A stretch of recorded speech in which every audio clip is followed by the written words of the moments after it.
Well, and across all these property types, you touched on it briefly earlier, but cash has been a bigger deal. We saw cash up big again last month. In fact, when you take a look at the cash as a percentage of all single-family homes that are being purchased, it was at its highest level at 47%, nearly half still, Yes. going back to April of last year, which means that if you get it right, there are cash buyers out there. And I know that's something that you have really honed in on to make sure that right off the bat, you get things right. And often you're getting bids by really strong sellers that are going to close.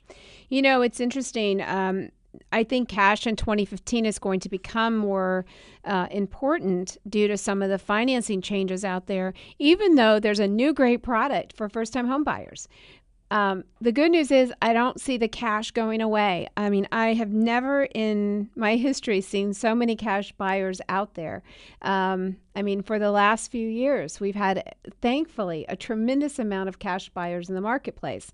And cash buyers no longer think they get a discount just because they're cash. They used to. Okay. They would call up and they say, well, basically, what's the cash price? Right. And, you know, You're like, this isn't a gas station. It's not a gas station. We're not going to, you know, there's not really an incentive for cash versus a well-qualified buyer working with a great lender.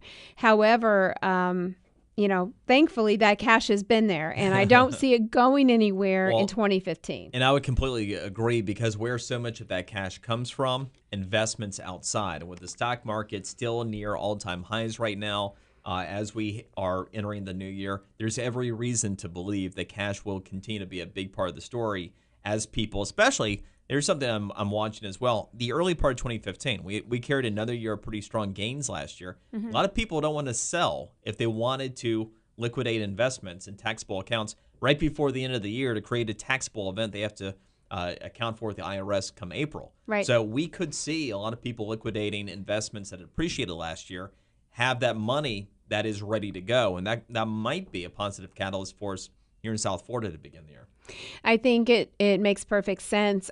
We had a couple of buyers that wanted to close in 2014, and obviously so they could use it and get out of the cold, and sellers really not wanting to close. Now, we represented the buyer, so we closed, and yet the reason was for tax implications. There you go. And, you know, they were going to take a hit, and, you know, with the sale, the way that they had it structured, and like I said, we were able to get our buyer in the house, but the reality is people are thinking about that because it gives them a whole nother year. Sure. And if they're reinvesting in something else to kind of offset that. So I agree. And I think we're going to see 2015 be still a strong cash market, which is exciting news for our clients.